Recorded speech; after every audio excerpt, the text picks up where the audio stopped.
Feedback. Feedback. Hi, this is Theo Broughton. And I am Thabiti Mpinga. Inviting you to join us each Monday at 9 a.m. for Feedback, a positive image production by Hood Research. Encourage others to tune in each Monday on Comcast Detroit, Roku, Amazon Fire TV, watch WHPR TV Network anywhere. And take us along with you. Feedback, feedback, feedback. And rock and solid we entertainment. Are here bright and early on a Monday morning, and happy Monday to all of you. Thank you so much for tuning in to Feedback, a positive image production by Hood Research. I'm Theo Broughton, co-founder of Hood Research, and my co-host, Thabiti, and we welcome you to the program. Absolutely. I want to say happy Monday to Sister Fedora, and happy Monday to Derek and Sister Charlene and Eric and man, I mean it's so and Betty and Barbara, people that we've been meeting as we go to various community meetings, and it's just a great time. To who you want to say good morning to? I know I got a boatload. Go ahead. I want shout outs to Sister Tahira Ahmed and Brother Wendell, also Brother Keith Hines, Sister Sly Soul, Katrina, and I still wear proudly my Palestinian scarf, and as I demonstrate, and all you others, Professor Griggs, and you see I have pen and paper in hand, and you should have pen and paper handy, because we'll give information that you'll need to use in the future. That's right. We all pride ourselves in bringing new and innovative information that we've heard, and we've been out in the community. And I want to say good morning to Carl. Carl, we're still waiting on you to come down and join us. As many of you know, Carl Williams and Hassan Alim had a talk show here, and they always brought significant information, as well. And sadly, Hassan passed, but we still want you, Carl, to come and continue to be a part with Hood Research. You're always welcome. I want to say good morning to Beverly Kendall Walker. We had our first indoor meeting this year, the first one this year. And good morning to Ron and Ken and Eric. And we want you all to know that we're here every Monday. And we appreciate you joining us and tuning in. So we also want them to become members of Hood Research. But the the in-person meeting that we had this past Saturday was at the Tuskegee Airmen's building number 2. And we did a, what do you call it, a duel. We always on the phone on Saturday from 3 to 6.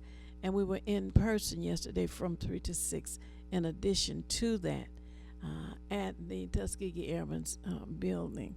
And it was really nice.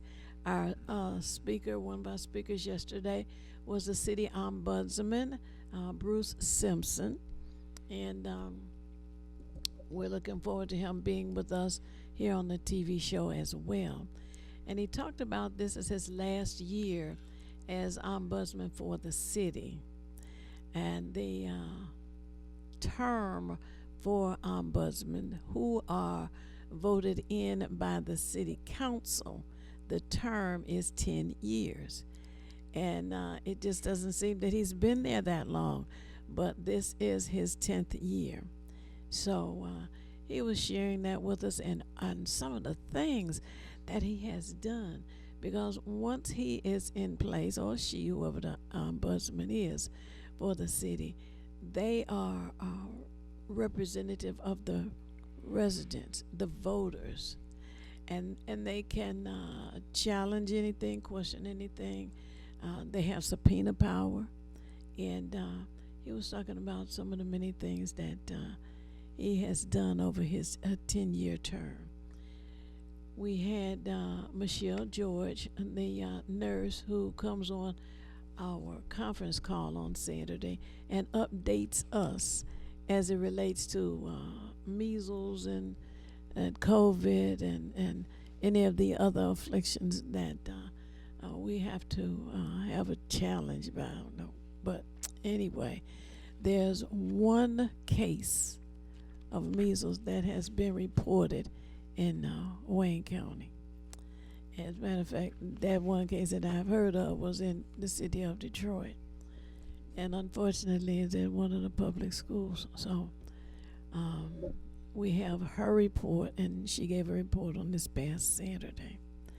And it was really good to have all of those who tuned in to the talk show, some who still could not, get out to hear the program, and then those who could get out to come.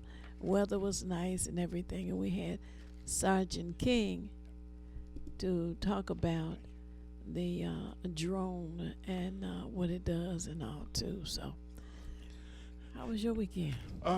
Very busy. I couldn't make, unfortunately, and I love going to the Hood Research meetings. I couldn't make it because my son had some plumbing issues, and when the plumber come over, he found that there were more issues. So since I knew him, I had to kind of stay there, run and get parts and things.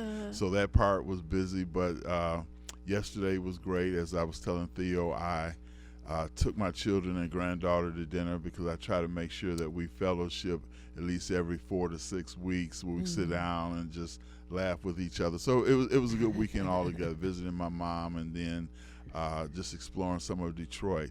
And one of the things I wanted to say, and again, you can't be everywhere you want to be, but sometimes you have to be where you have to be. But one of the things when you mentioned measles, and I know that the government, I guess through Muskrat or maybe T-Rump, they have at least eliminated or reduced the amount of information that comes from the National Health Institute.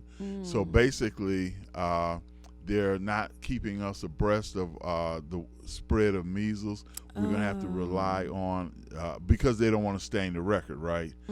Just like with drink bleach for COVID, the same thing. It's the same mindset. They don't want to stain their record. And the people who suffer are the citizens. And that's, I think, the biggest problem that we have. And then the Center for Disease Control also has more reduced staff, even though a lot of judges now are coming out and they're putting temporary holds on some of the things that either Muskrat or T-Rump are trying to do, saying, no, y'all going a little bit too far with this. Even the Supreme Court decided against T-Rump, and one of the things that he was doing, it'll come to me, but it was a 7-2 vote, and we knew old Uncle Thomas, Clarence Thomas, I apologize, Uncle Thomas, voted in favor of Trump, along with Justice Scalia, who is extremely right-wing, but people that he appointed, which include Brett Kavanaugh, Amy Coney Bryant,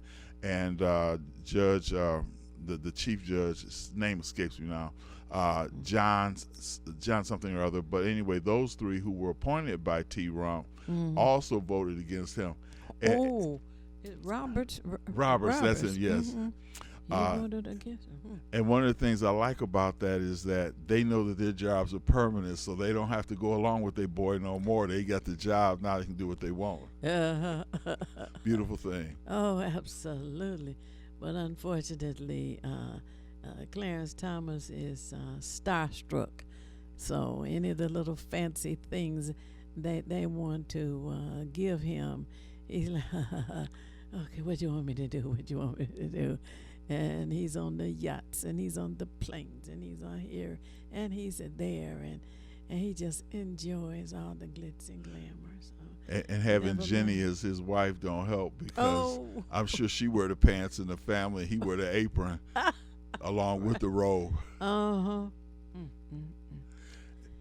boy. And this is your government, so again, we're coming up on the mayoral elections. Just this past week, all the candidates who wanted to become mayor submitted. It was the deadline for them to submit their signature so that they could be a part of the ballot. Yeah. Now they're doing their 26. job. What are y'all gonna do? Oh, we have a caller, and I think it's the caller that Theo wanted. Oh, Okay. okay. So let me hit this X button. Hello, caller. You're on the air. Would you share your name and how you're viewing us, please? This is James Ford. I'm not viewing you. I wish I could. I'm in Florida now. I would hope that everybody listened to what I'm getting ready to say. And just give me a few minutes here. I just kind of want to get this over with. And I hope everybody listen and pass it down during the rest of the show. Okay. You know, still 4 people are getting killed in Detroit every week, 4 to 5, due to people running red lights, traffic accidents, slamming in the back of people, running up on curbs. This is terrible. The city is doing nothing. The radio and TV shows are not doing anything. Nobody seems to care. You know, we went to Lansing last year to complain. We had about 40 people. That's not enough people. I was told when I left the grounds last year, I was the last person to get on the bus. The event coordinator said, Mr. Ford, you did a decent job. But we need 1,000 people up here. To get something done, you're going to need some people.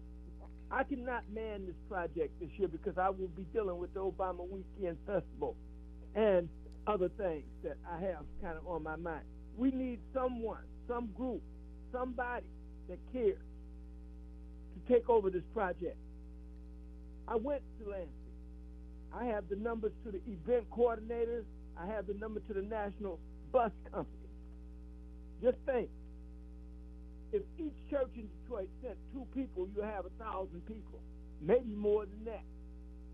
We all got relatives, children, we got skin in the game. People are crossing streets. We need somebody, some group, somebody that wants to take over and get involved in this. People can call me at 586-918-3061, and I will give them all the information to the National Bus Company. They picked us up at Burt's last year. Again, my number is 586-918-3061. The event coordinator in Lansing, which is Josie Kennedy, is waiting for someone to call, waiting for a group or aggregate of people to call and take this and do something about it. This is not only happening in the city of Detroit, it's happening in the suburbs, Southfield, everywhere else. You're not safe. So this is a message to all black people listening. You know I speak the truth, and I'm not afraid to speak the truth, and I talk to my people because I love them. And I say some things that they don't understand, but I'm going to say this. You're 90% black, Detroit. Nobody's going to send a covered wagon or anything in there to help you. You're going to have to stand up on your own. You're going to have to get something done, or you're going to die. So I would appreciate if someone called and take over this project. Some church group, talk to your pastor, talk to somebody. Other than that, you're going to stand up or you're going to get ran over. Again, my phone number is 586-918-3061. I will give you all the information, everything that you need. The microphone at the Obama weekend, which is August 2nd, 3rd, and 4th. Please call me, 586-918-3061. If there's any questions right now, I will answer any questions from anybody that wants to answer and ask me some questions. Well, I want to say that, number one, we appreciate all the effort that you put into it to even bring this topic to light, because I was out yesterday and I witnessed the same madness. I'm on Gratiot, and I'm over in the area where they have had the reputation, the highest crime rate, and they also have a lot of, I would say, young individuals who were just driving like 80 miles an hour on Gratiot, running lights.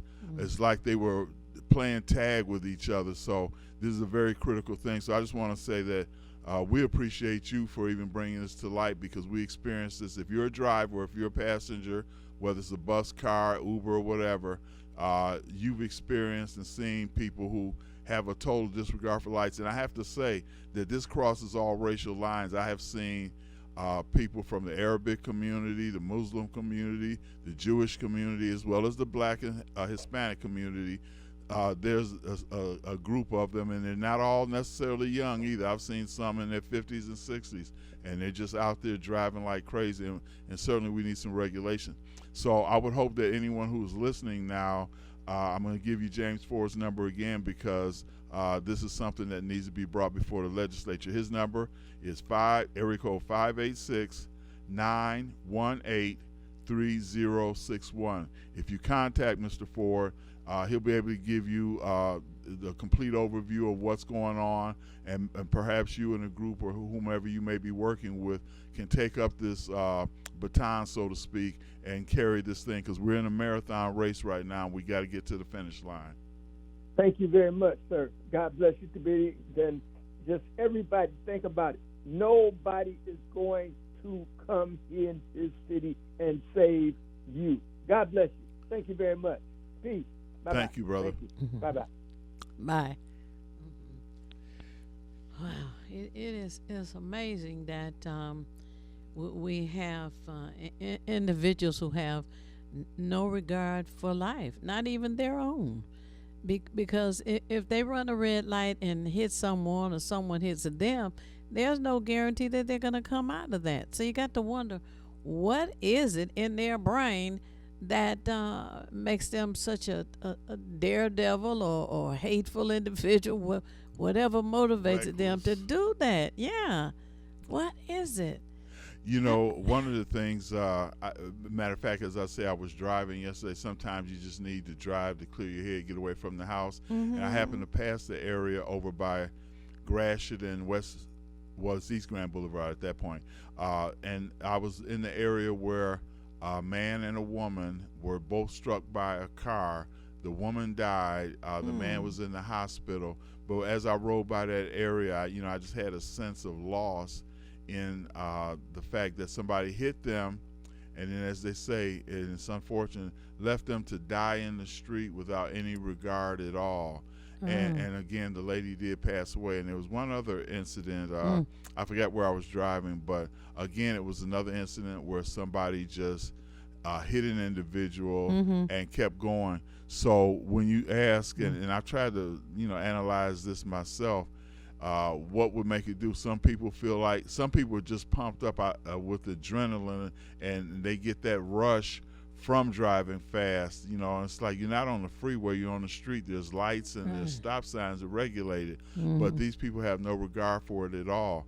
I've even seen groups of youth, I'd say in their 20s or so, who would block off a street so that all the people in their crew could race down the street. They'd just block off a side street and then take over the main street. So I think there's something in, and I've said this before, I'm going to say this now because they haven't had a movie out in a few years, but there was a movie franchise called Fast and Furious. And this is where, and they had maybe about 7 movies that they made, but they were promoting the same thing that's going on now. The guys doing donuts, spin outs, racing, and that type of thing. And it appealed to the young group. So Stellantis, which was formerly Chrysler, has made all these muscle cars that can run up to 160 miles an hour or more. I don't even know why we need cars to go that fast. We don't have a highway that's supposed to accommodate it. Right. But, that's part of the problem. They've absorbed the movie mentality, and it's become part of their reality. So if two of them pull up at a light, it's on. Oh my goodness! There's an African gentleman who has invented a vehicle that's electric. But what's exciting about it is it recharges itself. You don't have to worry about finding where I find when you're running out of gas, where I find a station. Well, where do I find a recharging station? With this vehicle, he doesn't have to worry about that. And I'm told that here in the United States, the president said, well, we don't know that that's any good because it hasn't been approved by the United States. Like they're the be all and end all of the world. So folks are ignoring him, and they are building the cars over there. And the other thing about this driving, there's a little slick trick that gets played on people. There was a young person in my family who went to get I guess the permit or license or whatever he was trying to get, and the person said, well, that's $65. They paid $65. They took him out on the road. Well, you didn't quite turn the corner right, so you have to come back next Friday or whatever day it was, which he did, and that's another $65. And so, well, you didn't quite do the parallel parking, the way you should and need to and all that. So he goes, and now I'm hearing about what's going on. And I said, wait a minute. Each time you have to go, he's going to find something wrong with you. And when you look like you're catching on, that's when they give you the license and whatever it was given out. And I said, that's the craziest thing ever. To just each time, and these are new people, so they're going to get caught up in being pimped, is what we call it. I do believe that the public schools should restart driver's training. They need to put driver's training back in the schools so that the young drivers can learn the rules of the road, because it seems that right now there are no rules of the road being stuck to, shall we say.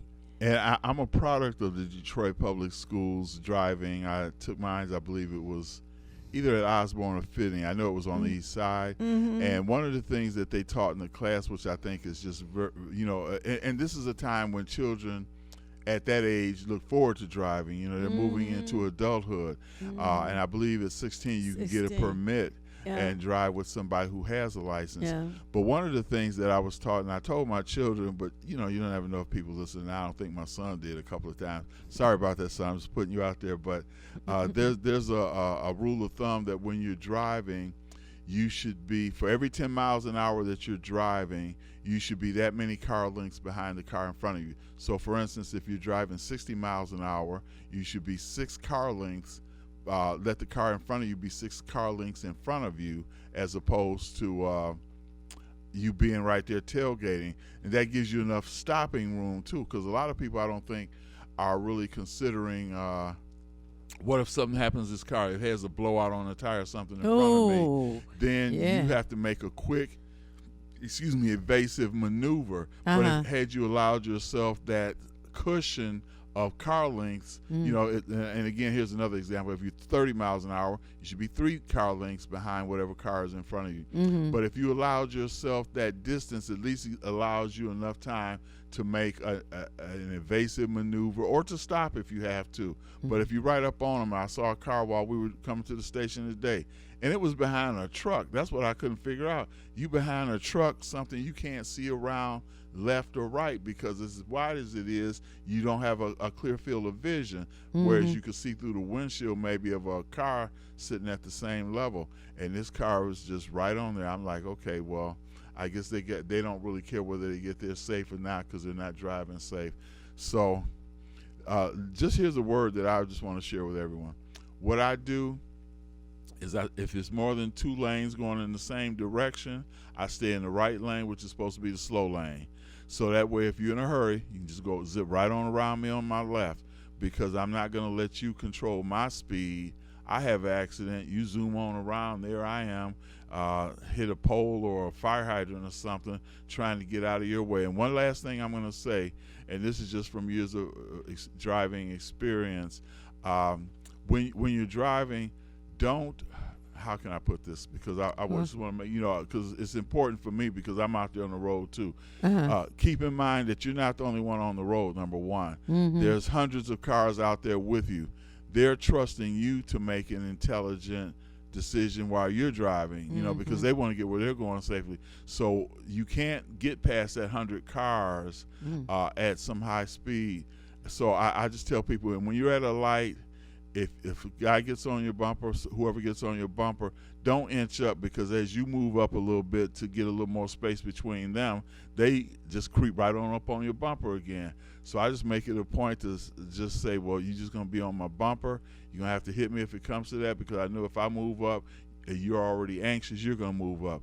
We just have to be back in the day, Thea, I'm sure you remember this, they used to have signs on the telephone poles posted there. One of them that used to say, when driving, watch the other guy. And those probably would be good to come back as well. But yeah, it's we're at a point where you have to be aware. I guess they call it driving defensively. You have to be aware of what's going on around you. And we've hit the bottom of the hour, Thea. Oh my goodness. Well, for those of you who are tuning in and tuned in, refresh your orange juice and your coffee, your milk. Call somebody. Tell them to tune in as well. And we will be back momentarily. It's the These Nuts Show with your host, Butter and friends. Butter here, magician escape artist, practicing for my show tonight. Come on in, have a seat. All right, everybody, settle. Butter, you're on in 5, 4, 3, 2. In a few seconds, you gotta be enough to get out of this one. Twist, a little turn, ta-da! It's showtime. It's your old friend Butter here. I may be a nut, but I know to wear my mask. Please welcome my first guest tonight, fitness guru, Wally Wallman. Wally Woodland here to tell you to wash your hands with soap and water for 20 seconds so you will stay healthy and strong like me. Almond Cruz here, sliding in with the news. Distance is what we must do to stay away from the chew and other germs in the air that might be trying to get on you. Social distancing is a wonderful way to see friends. As long as you're 6 feet apart, you win. Hey there, friends. I wouldn't miss this for the world. It's me, Pumpkin Spice, your healthy girl. Remember, it's important to use your kind hearts and follow the signs to stay healthy and safe at all times. Chica Chiminsky here to say, don't forget the little ones that need you to lead the way. That's how we remember to wash our hands, mask, and social distance today. Morgan Raisin. Yes, it's me, here to sing about health and safety. We are all here to help get a message out to your grapevine, teaching healthy choices to stay safe all the time. Don't let these guys drive you nuts. Put your mask on first. They'll let you be. And it keeps me safe from the chew that's trying to get on me. Butter me up. She's right, you know. Thank you, Hallie Cranberry, for joining the show. Let's all be nuts about our health. Social distancing, wash your hands frequently, use hand sanitizer, and wear a mask. Practice what we learned to stay away from the chew germs. We're all in this together. Coming soon, the many adventures of these nuts in a theater near you.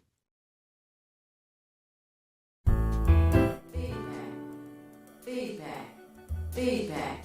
Hi, this is Theo Broughton. And I am Thabiti Mpinda. Inviting you to join us each Monday at 9 a.m. for Feedback. A positive image production by Hood Research. Encourage others to tune in each Monday on Comcast Detroit, Roku, Amazon Fire TV, watch WHPR TV Network anywhere. And take us along with you. Feedback.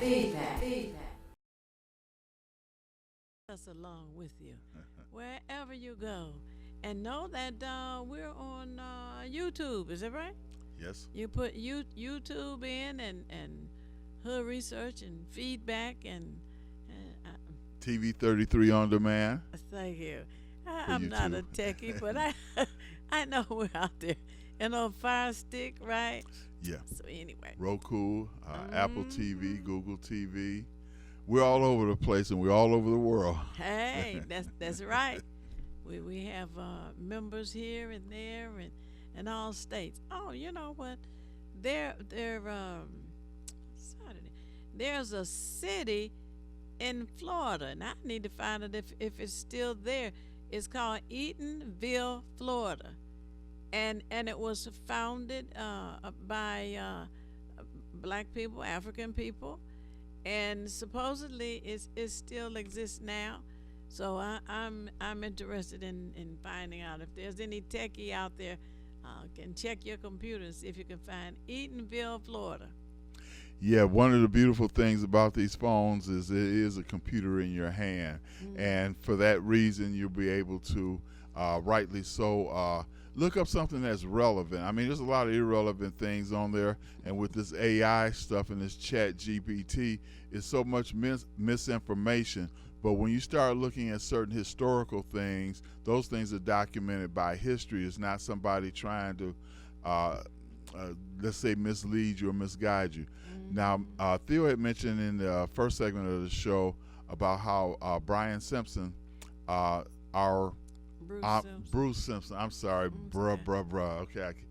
Bruce Simpson, who is our current ombudsman, who's in his 10th year now, which they have a 10-year period of time, tenure, so to speak.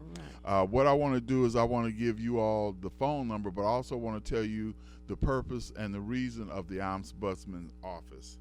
Okay, the word ombudsman is a Swedish word which translated means citizens grievance man. Okay, so they will go, and this is for citizens who have grievances. The City of Detroit Ombudsman is an independent government official whom citizens can turn to when they have unanswered questions or grievances with the City of Detroit departments. So that means any department, whether it's waste pickup, contacting your city council person, lighting, etc. So the ombudsman deals with that. The existence of an ombudsman office ensures that citizen grievances with the City of Detroit departments will be heard, investigated, and if justified, arduous effort extended toward resolution without charge. I emphasize without charge. It provides an avenue for intervention, permitting resolution prior to seeking remedy within the costly, cumbersome, and backlogged judicial system. It also provides a vehicle designed to humanize bureaucracy and provide the citizen with a sense of closer affiliation with the government. Unique in the 161-year incorporation of the City of Detroit was inclusion of an ombudsman office in the new charter, adopted by referendum on November 6, 1973. Inclusion of this office provides the citizens of Detroit with their own investigative agency mandated to protect their rights and resolve their grievances against city government. The ombudsman is empowered to investigate any action, omission, decision, recommendation, practice, or procedure of any City of Detroit agency. So this is like I will call it a clearinghouse for all the things that you might encounter. The charter imposed limitations prevent the ombudsman from investigating elected officials, and investigations of agencies having subpoena power are limited to review of hearings held, determination if such hearings were conducted fully and fairly. The ombudsman office cannot be eliminated, so it's there. It's going to be there. Citizens may register complaints by telephone, letter, email, or in person. Office hours are 8 a.m. to 5 p.m. Monday through Friday. Now, the number you can call for the ombudsman office is area code 313-224-6000. Again, that's area code 313-224-6000, or you can go to the Coleman A. Young Municipal Center, which is located right at the foot of Woodward it covers from Woodward to Randolph, and it's bound by Jefferson and Larned. So it's within that boundary. The last thing I will say on that is the Office of the Ombudsman issues publications. What is and why an ombudsman? Ombudsman annual report, an ombudsman newsletter. It comes spring and fall every year. Effective ways to complain, dispelling myths about service delivery in Detroit, express yourself, getting beyond, no citizens budget priorities report, and periodic investigative issue reports detailing action taken and recommendations for resolutions are available upon request, and this is without charge. And again, the phone number is area code 313-224-6000. So if you have any issues with any agency within the city of Detroit, the Ombudsman is your first stop. Yeah.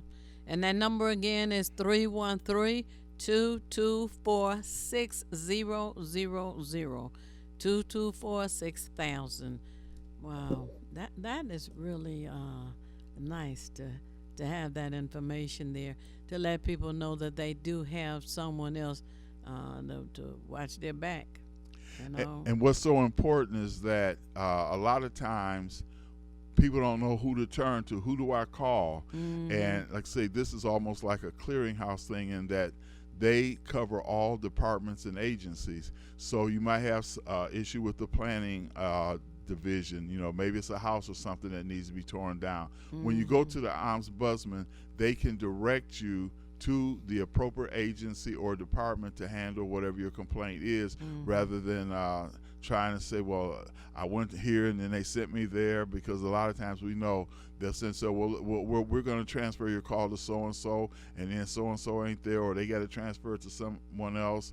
That can frustrate a citizen where they won't even act upon whatever it is they want. What we want to do is be able to go to a direct source, and by doing that, get some resolution to your problem. If there's something that's not being done, you deserve to be taken care of. You're a taxpayer, a citizen of the city, and you have rights. And the Ombudsman doesn't have to. The beautiful thing about it, I think, there is that they don't have to submit to anybody in administration at all. They're totally independent. You got to love that. Oh, absolutely. They also have subpoena power, the Ombudsman. So they are quite resourceful and strong in their convictions about helping the voters in this community. So that's a good thing, and we pray that the next ombudsman that we get will be as strong, as resourceful, and as willing to work with and for the community as this one is. Now I want to give you all an overview, and then we'll get into discussion a little bit more.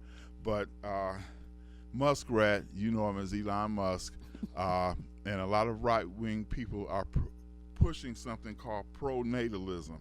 Now what it's about is they're talking about there's a decline in the birth rate. Now they're speaking specifically, although covertly, about the European or Western population growth being at zero, and sometimes it's been less than zero population growth, which basically there are more who may be passing away than those who are born. Now, as we know, there has been talk many times, and although we may not follow it as much, that by 2040 or 2050, that varies, that the population of the United States will be more minorities. In other words, the Caucasian population will be a minority within the United States.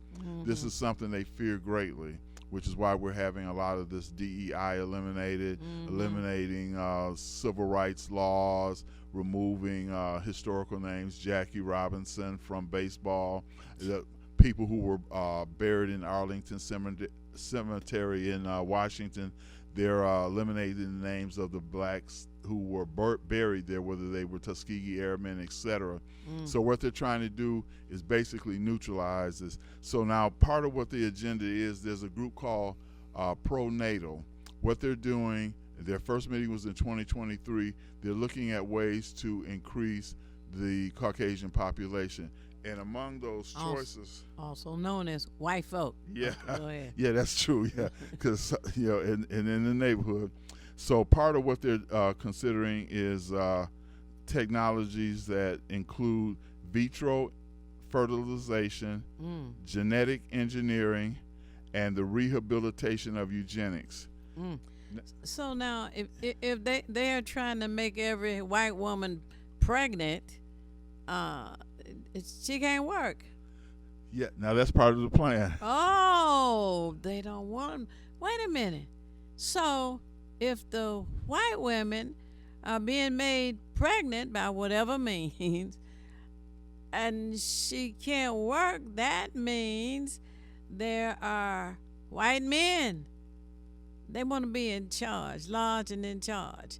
They want the white woman, what did they used to say years ago? Barefooting. Pregnant. Yeah. In the kitchen, barefoot and pregnant. Ooh. Do you really think that the white women are going to go for that? They've been liberated. They could vote in what is it, 1921 when they got the vote? Yes. And now they want to take that away? Oh, heavens. Yeah, they're looking at something. They say that the women, they want an all-male environment. Oh. And just be mindful, when they say all-male, they're not talking about Hispanic or black either. They're talking about Caucasian. So, White men large and in charge, and the white woman got to be in the kitchen barefoot and pregnant. Oh, my goodness. Now, this is another reason why Elon Muskrat has 14 children. Oh, the vice president, Elon Musk, has 14 children? By at least 5 different women. Oh, my goodness. They realize that they have to continue to repopulate in order to be viable and continue Western control. Now, many of you have heard of the term paternalism and paternalistic. And they even said among themselves, we've heard this phrase, if you've been out in the cultural field, white man's burden. He felt like it was his burden to take care of all the other minorities, so-called minorities on the planet. Oh, so the other minorities are not paying taxes. The other minorities are not working. The other minorities are not taking care of their own families. And yeah, that has actually come out. They've even said, now again, this group, their second meeting was last year. So again, this is something that just started anew. That they want to, they said that the Civil Rights Act, they consider that one of the worst laws on the American people. And yeah, they feel like we don't need, again, we see with the elimination of DEI, that's just the manifestation of them saying that, well, you know, we don't really need to talk about y'all black history, which is American history. Let's keep that in mind. If you're here in America, then, or USA, it's American history. Right. However, we don't want to talk about that part of the history. Oh. We just want to talk about good old Tommy Jefferson. Oh, but listen, there was this other statement. Oh my, if we teach about slavery, then our little white children today are going to be so sad to learn that their grandfathers, their great-grandfathers, and their great-great-great-great-grandfathers were enslaving Africans who were kidnapped, mind you, and brought to this country. You know, there's an African-American by the name of Attorney Jeff Edison. We have interviewed Attorney Jeff Edison, and Attorney Jeff Edison has written a book, the title of which is The Last Bath, B-A-T-H, The Last Bath. And you might wonder, what kind of title is that for a book? Well, in Africa, along the west coast of Africa, where they brought the ships in and held them for the Africans who were kidnapped to be forced into these ships into the hull or the lower level, on top of each other, on top of each other, and on top of each other. And these ships, by the way, they tell us only took 6 weeks to get from there to this side of the Atlantic Ocean. And I say this side of the Atlantic Ocean because the Africans who had been kidnapped were dropped off in a variety of places. Absolutely. Not just here, but in Central America and South America. We don't hear much of that history either.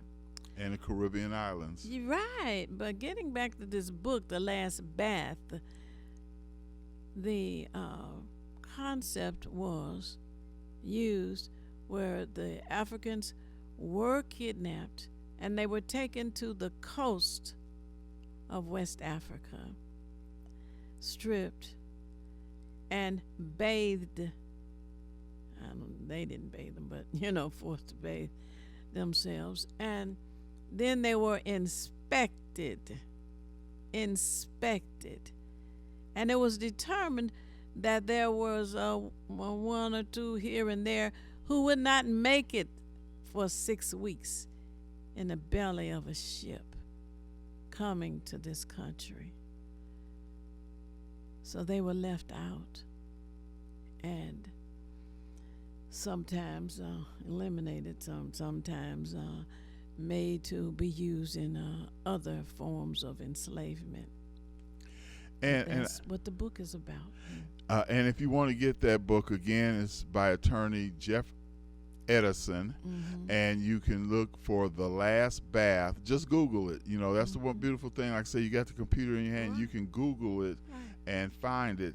And it's quite revealing. And oddly enough, I think within the last 10 days, I actually had the book in my hand again, just kind of doing a glance over of it and everything. And I have to say that it's disturbing as well, because we have to bear in mind that our when you listen to the treachery, the unhuman way that they treated Africans prior to getting on the boat, during the time that they were on the boat, and then the time that they arrived here, was just a brutal experience from beginning to end. And we already know about whippings and lynchings, and I could tell you stories not only of the U.S., but I remember in the Caribbean islands where there was forms of torture, two of which I'll just say now, but we know there's so many more.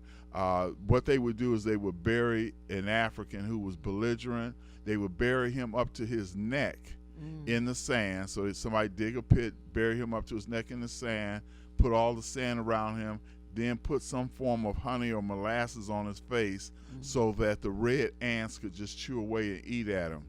Another thing they did, and this is in the islands as well, is they had these barrels. We've seen these barrels before where they would have, I guess, liquor in them. Because rum was part of the whole enslavement trade.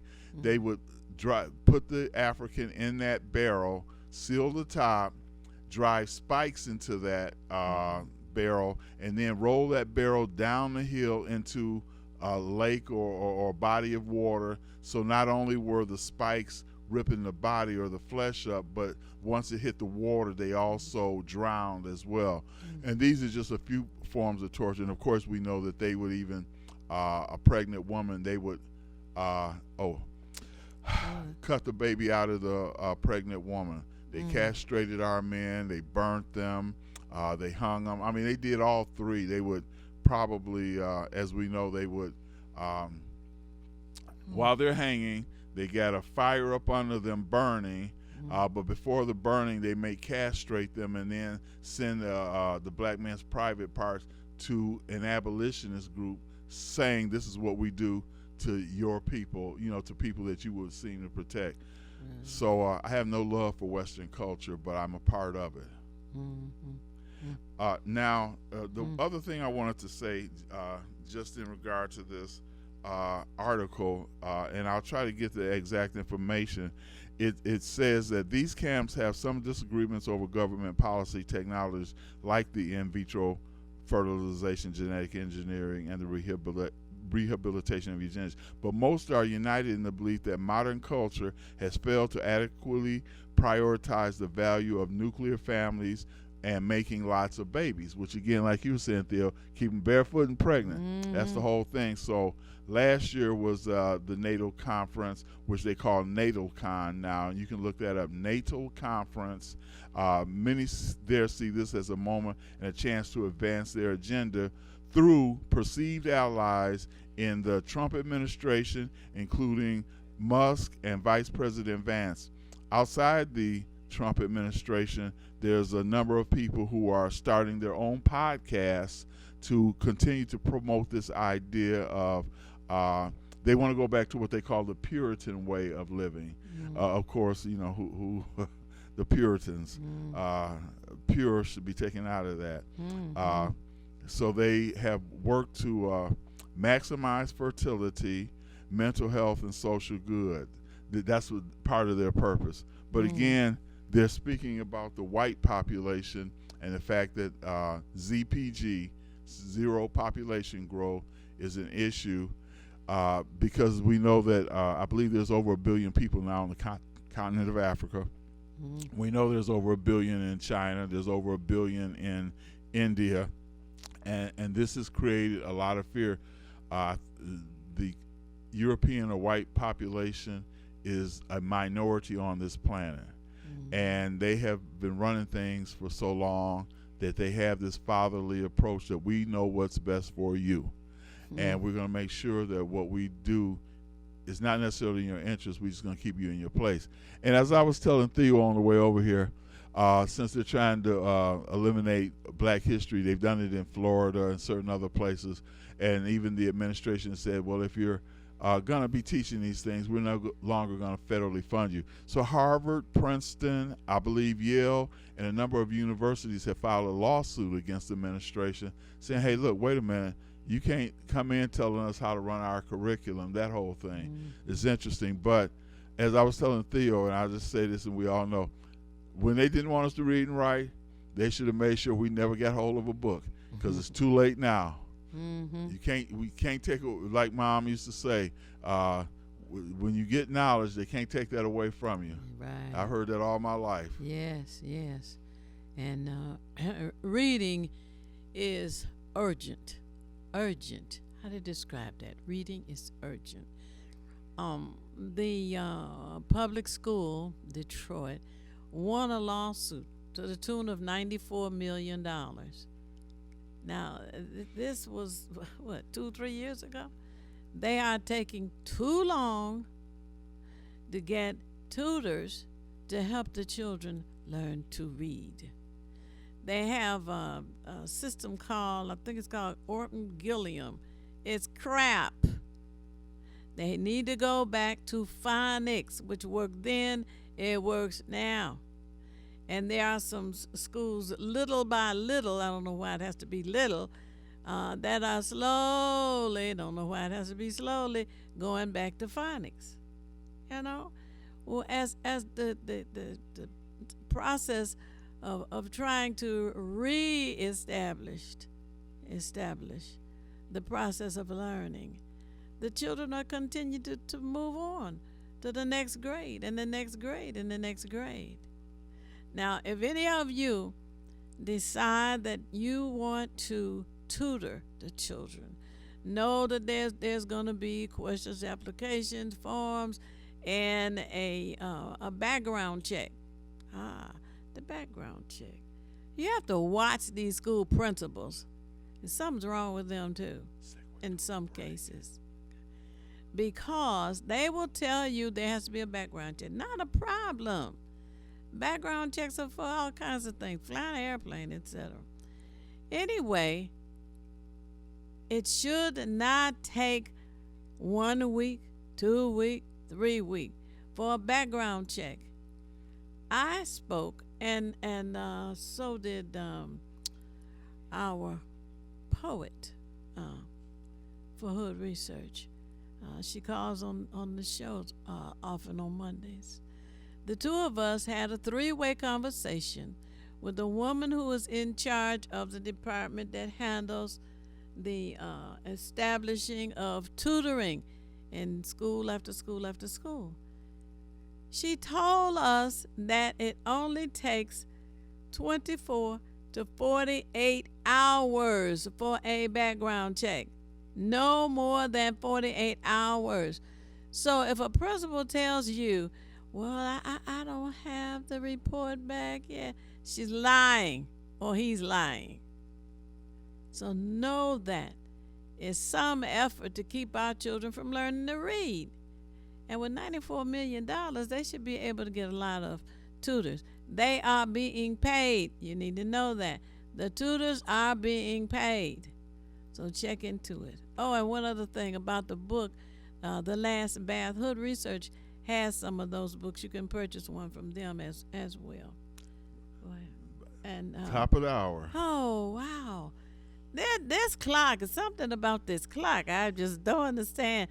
But we are in need of taking a break right now. So, like I say, refresh your orange juice, your coffee, your milk. Call somebody because we are sharing some very vital information this morning. And we will be back momentarily. It's the These Nuts Show with your host, Butter and friends. Butter here, magician escape artist, practicing for my show tonight. Come on in, have a seat. All right, everybody settle. Butter, you're on in 5, 4, 3, 2. In a few seconds, there gotta be enough to get out of this one. Twist a little turn, ta-da! It's showtime. It's your old friend Butter here. I may be a nut, but I know to wear my mask. Please welcome my first guest tonight, fitness guru, Wally Womack. Wally Womack here to tell you to wash your hands with soap and water for 20 seconds so you will stay healthy and strong like me. Almond Cruz here, sliding in with the news. Distance is what we must do to stay away from the chew and other germs in the air that might be trying to get on you. Social distancing is a wonderful way to see friends. As long as you're 6 feet apart, you win. Hey there, friends. I wouldn't miss this for the world. It's me, Pumpkin Spice, your healthy girl. Remember, it's important to use your kind hearts and follow the signs to stay healthy and safe at all times. Chica Chiminsky here to say, don't forget the little ones that need you to lead the way. That's how we remember to wash our hands, mask, and social distance today. Morgan Raisin. Yes, it's me, here to sing about health and safety. We are all here to help get a message out to your grapevine, teaching healthy choices to stay safe all the time. Don't let these guys drive you nuts. Put your mask on first. They'll let you be. And it keeps me safe from the... chew! That's trying to get on me. Butter me up. She's right, you know. Thank you, Hallie Cranberry, for joining the show. Let's all be nuts about our health. Social distancing, wash your hands frequently, use hand sanitizer, and wear a mask. Practice what we learned to stay away from the germs. We're all in this together. Coming soon, the many adventures of these nuts in a theater near you. WGPR Detroit HD2. You're watching WHPS, Highland Park, Detroit.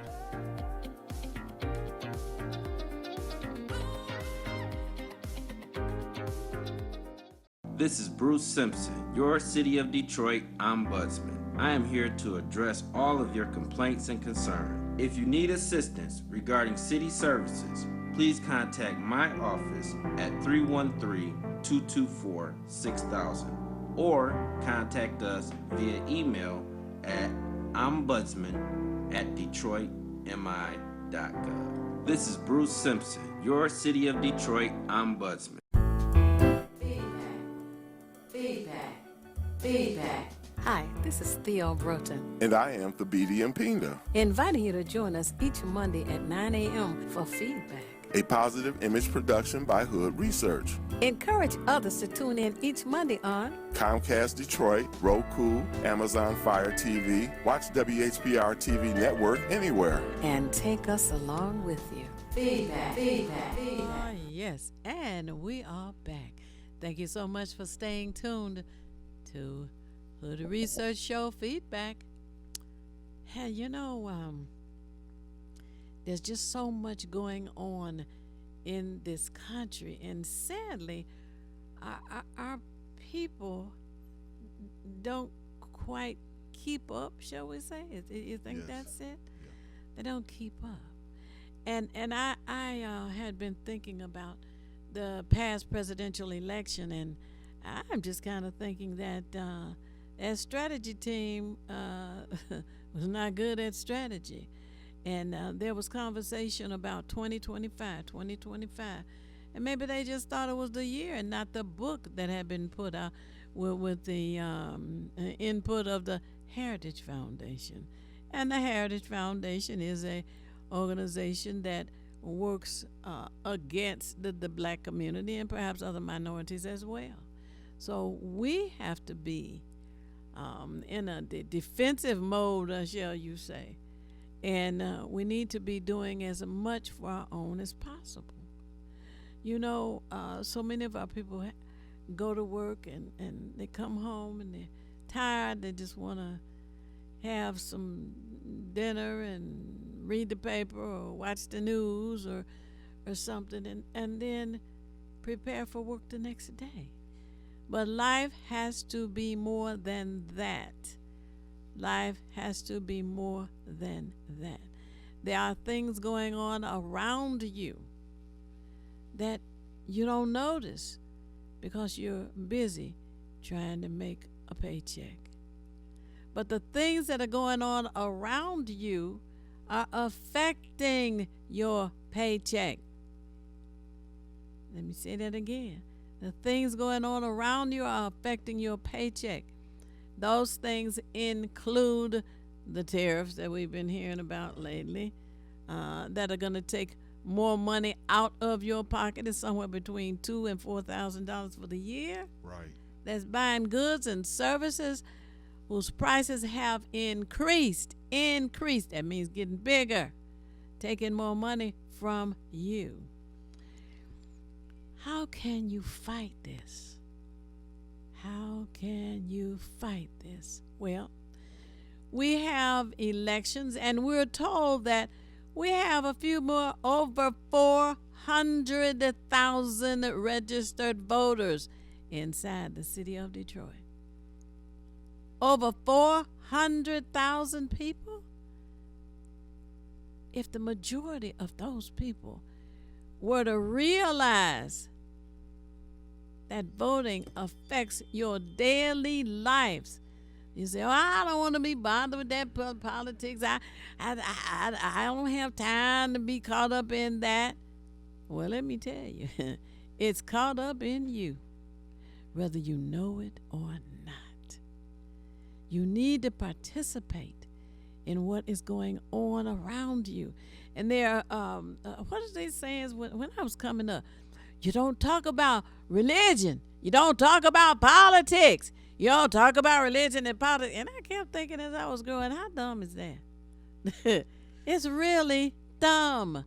One, because religion is something that human beings are taught from birth to adulthood. You say, well, somebody said to me, I don't want to vote for a preacher who gonna run for this or run for that. We've had so many. We're talking federal government, never mind the local government, but the federal government. Here in the city, we had Reverend Nicholas Hood as a council member. He worked to help the people in the community. His son, Nicholas Hood II, became a council member. Those are two preachers that were on city council. Now, I'm told that,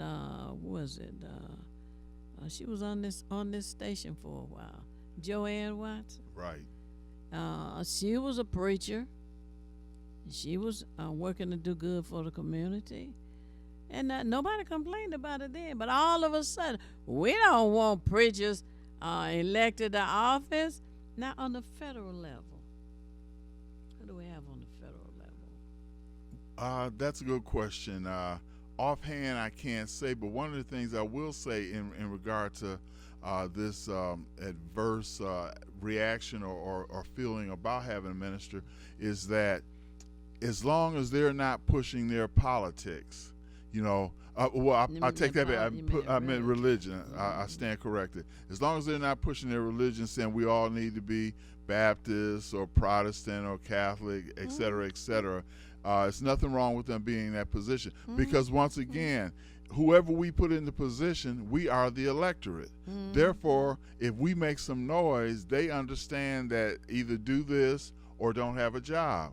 So not only it's just like if I hire a plumber, if the guy ain't doing it right, he's got to go. If the politician, whether it's a city council or a representative, senator, I don't care what it is, all the way up to the top man in Washington, they're not doing the job right, we can get rid of the plumber or the carpenter, and we can impeach certain people. Even judges can be impeached. So the power, now Theo had asked a question, and it really kind of struck me in a way that like, well, what can we do to fight? Now, the first thing we have to do if we're going to fight is to be informed. You can't fight if you're not informed. You're just making a lot of noise, rabble-rouser, as they would call them. We don't need rabble-rousing. We need people who are intelligent, because when you stand before someone, you have to be able to speak intelligently to be able to, and you have to, now, I'll say this about Theo, because I probably never catch up with her, but she's just got a wealth of knowledge, information, and she's very resourceful. And I'm always amazed by that, because sometimes I can't remember, what room I was in last or whatever, just something, let's say that's trivial, but nevertheless, having information is the key to the fight. I can't, when I went to my doctor's physical a couple of weeks ago, I went in with a certain amount of knowledge, so therefore I can talk to the doctor. If I go in there without knowing anything, they can tell me what they want, and then I'm just subject to whatever they say. Okay, well, experiment. Yes. Try that. And I've seen them experiment. So the first thing we need to be, and Theo had also made another point. Of course, we have our daily responsibilities, taking the children to school, going to work. Got to go to the grocery store, got to go pay the bills, which some of these things you can do online as well. But you have to make time to know what's going on around you, because another thing I learned from Theo, and I've often shared this with people, I've said this to her a few times, she says, well, whether you want to be involved with politics or not, politics is involved with you. So if you want curbs in your neighborhood, new sidewalks, if you want abandoned house taken down, you got to deal with a political structure in order to get that done. It just doesn't happen by hollering across the street to your neighbor, hey Joe, man, I wish somebody would get rid of this house, it's an eyesore. Joe can't help you, but Joe will listen to you. But if you and Joe got together, y'all could make a little bit more noise. Hey. And that's where we're at now. You have to be active and proactive. You can't be a spectator sitting on the sideline. You have to be a participator out there on the field handling business, and it doesn't have to take a lot of your time. Right. You got 24 hours in a day, and I think, and if I can recall this figure right, there are 8,760 hours in a year. Oh. I'm sure you can take a few of those 8,760 hours and do something once a week. Just say I'm gonna set aside 2 hours to researching who is my council person, who is my Wayne County commissioner, or wherever you're at. You have but you got aldermen if you're in Chicago. So whoever it is supposed to represent you, you should know who that is. Now, we gave you the ombudsman number earlier because that deals with all agencies and departments of Detroit. But in your community, whatever your zone is, who is your city council person? Do you know? Why don't you know? I'm sure you have problems or things you want to be addressed. Street lights, it could be anything. You know, maybe the parks aren't being maintained right. You have to be able to know something. Now, just to tell me that Jimmy J.J. Walker on Good Times just turned 68, it doesn't do anything for my life. I mean, it's good if you watch Good Times and Thelma and everybody, but you need to know political things that are pertinent to how you're going to live. Right. And also, a bit of trivia, Thelma on Good Times is a friend of R.J. Watkins. As a matter of fact, she was here for one of his birthday parties. I had a chance to meet her and, and speak with her as well. But and I've got a picture of Theo, R.J., and Thelma together. Oh, my goodness. I'll make sure I get it to you. Yes. She don't know that, but I just told her. All right. Wow. That's a happy birthday present. Listen, Reverend Warnock, who is in Atlanta, Georgia, was elected. Okay, so he is now representing the voters in his district in Atlanta, Georgia, and they were very pleased to have him win the election because he's currently doing a stellar job for them. Absolutely. Yeah. So to just want to put religious folks or ministers out was not a very thoughtful, We can't afford to be biased like that. I'm sure that the people that voted for Reverend Warnock, which included Caucasians and Hispanics, they didn't think about his religion. They thought about his platform. Yes. What is he going to do for us? Right. And he's following through on that. And now we have the 2 years, and there's going to be elections again. So this is a time to begin finding out about the candidates who are going to be running in 2 years for the House of Representatives in Washington, D.C. And we know there are a lot of big things they want to have approved. And we and I was so excited about this. The Vice President, Elon Musk, went to Wisconsin, and he was just strutting around, I guess, knowing that he fathered 14 children. Jesus. And he has the money to do it, but the mentality to do it is a problem for me. And he was going to have winners in Wisconsin. He lost. All of that money he was throwing around, paying people to vote here, paying people to vote there, he lost. So the folks in Wisconsin said, get out and take your money with you. We don't want your control over the state of Wisconsin. And while he's here playing vice president, his Tesla company is failing all over the world, actually. Yes, the stock is going down. People are also trading in their Teslas. Yes. Oh, yeah. That's a good thing.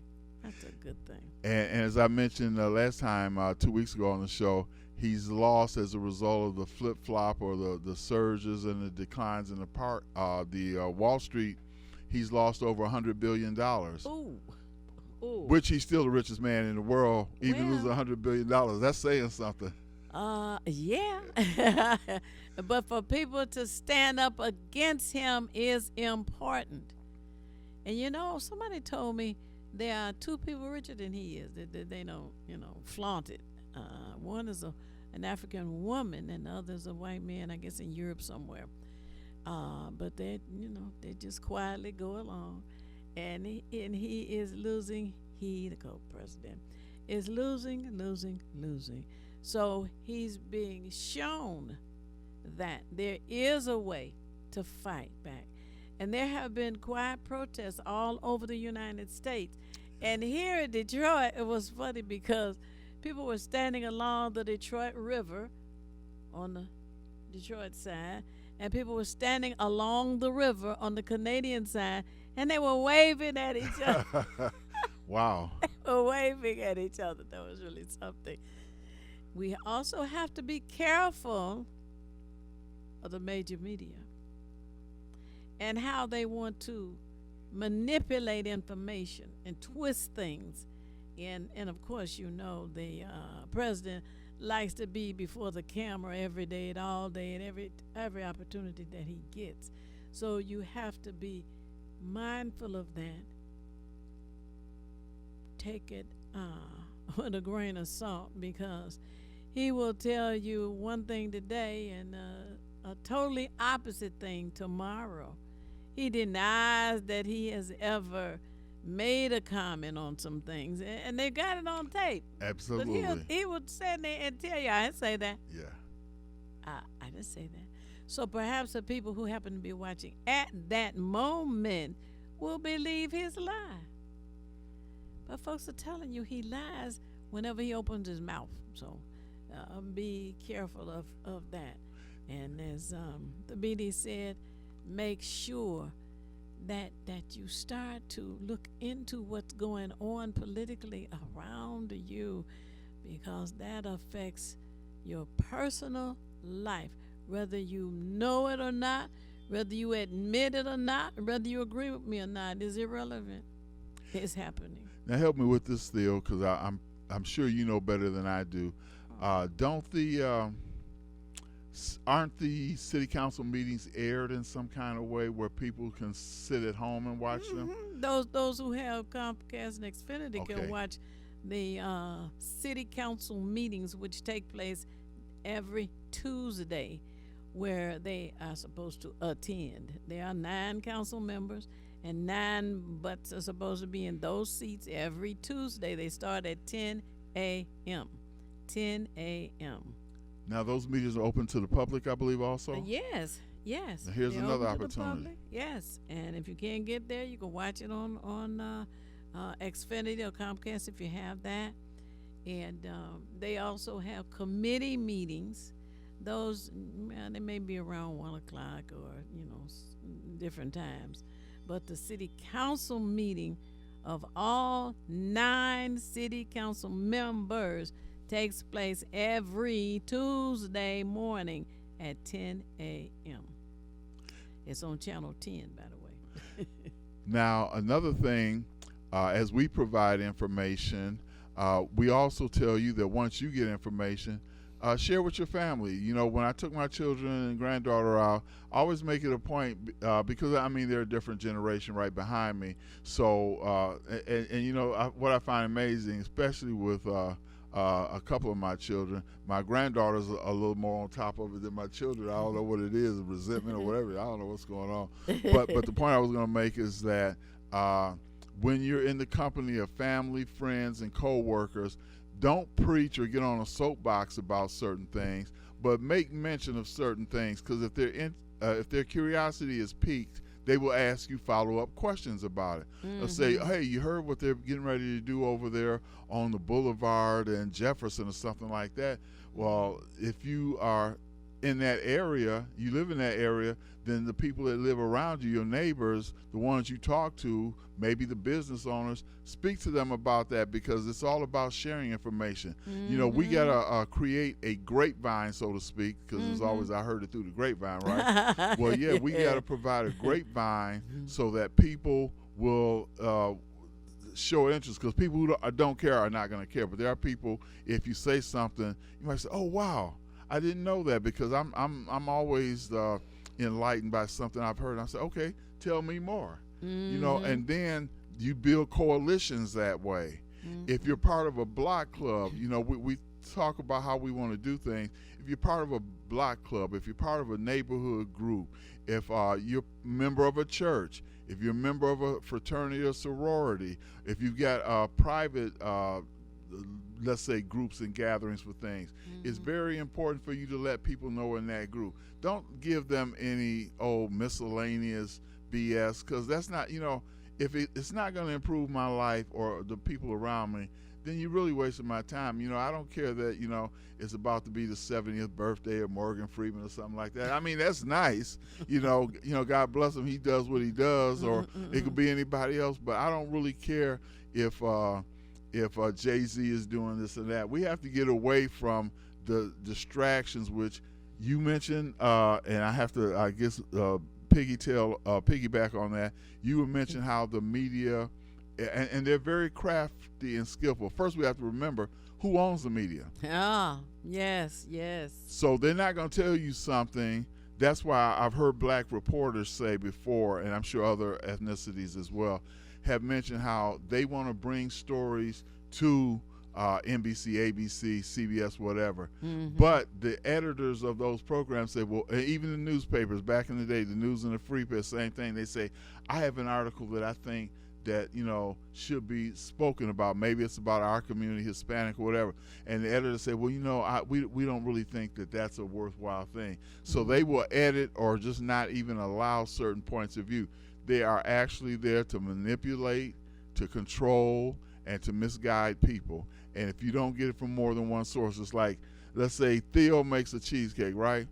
But Sylvia makes a cheesecake too. Well, we're gonna get two different cheesecakes. So if you're looking at media or something, you got to get more than one point of view. Otherwise, you can only go with what you've been told.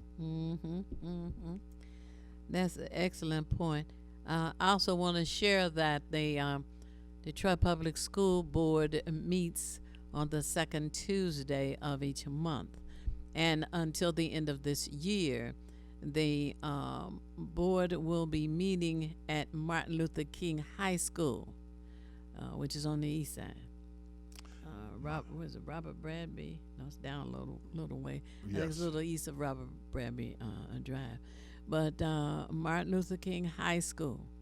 If you intend to speak to the school board or to the superintendent, they are both in attendance at each school board meeting on the second Tuesday of each month.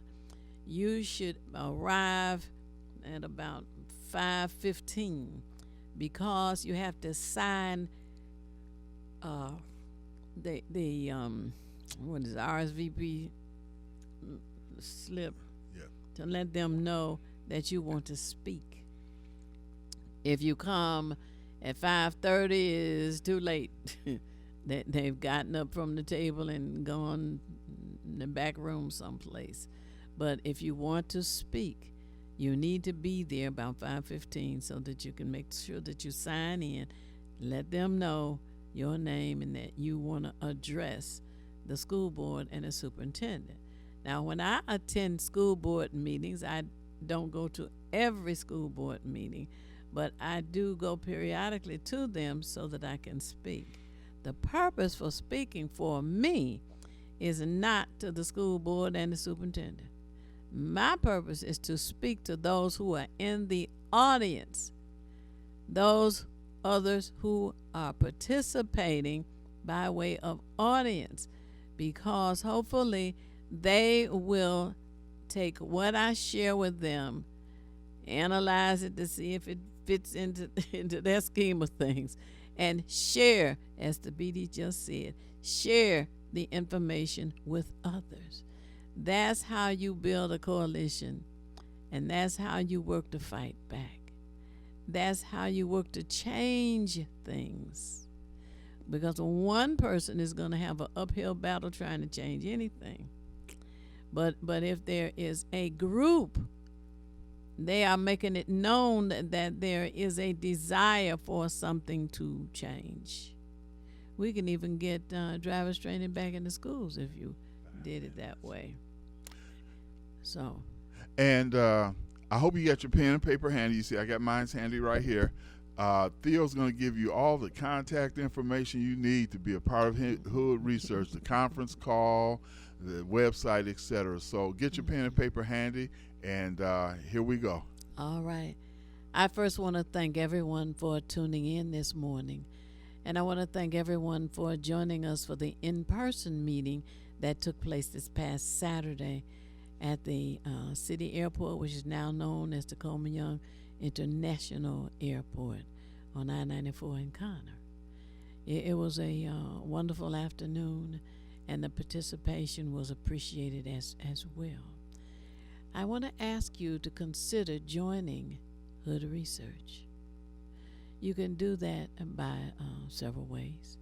For an individual membership, it's $20 a year. For a lifetime individual membership, it's $300 for a lifetime. For a individual business owner, it's $40 a year. For an individual business owner, it's $500 for lifetime. The email for Hood Research is contact@hoodresearch.org. Again, the email for Hood Research is CONTACT,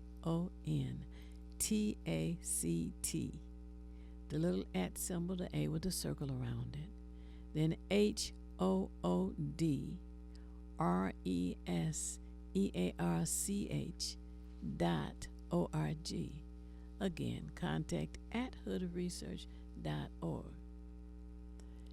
We have conference calls each Saturday from 3 p.m. until 6.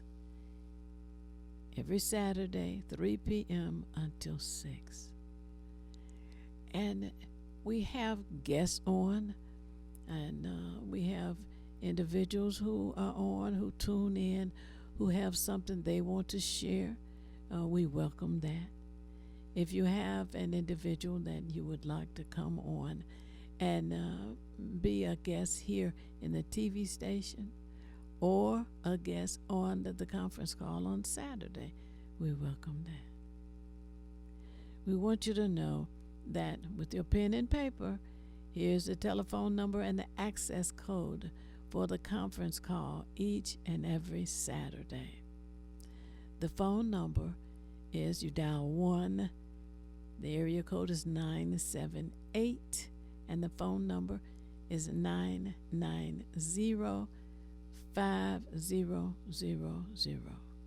Okay. It rings one time, and the access code is 6 digits, 338-729.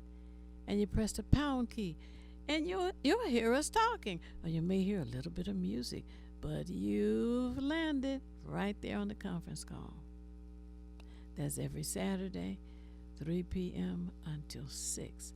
Again, the number is 1-978-990-5000. The access code is 338-729 pound. Some people call it a hashtag. What's a hashtag? Some people call it a tic-tac-toe sign. But whichever you call it, press it, and you'll be on with the conference call on Saturday, each and every Saturday. And lastly, the phone number for Hood Research is area code 248-234-2371. Again, the telephone number for Hood Research is area code 248-234-2371. I hope with your pen and paper handy you were able to get some or all of that information and let us know how you appreciate the show. And tune in again next Monday at 9 a.m. right here at WHPR. If you want to send information or membership fees, send them to 160 Victor Street, Highland Park, 48203.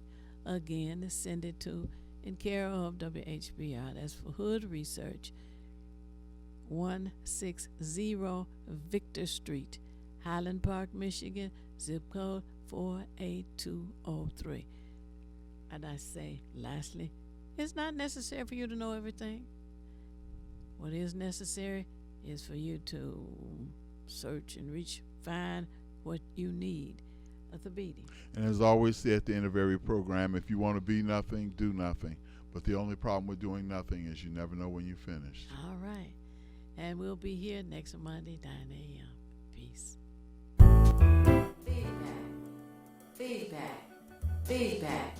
Hi, this is Theo Broughton. And I am Thabiti Mpinda. Inviting you to join us each Monday at 9 a.m. for Feedback, a positive image production by Hood Research. Encourage others to tune in each Monday on Comcast Detroit, Roku, Amazon Fire TV, watch WHPR TV Network anywhere. And take us along with you. Feedback.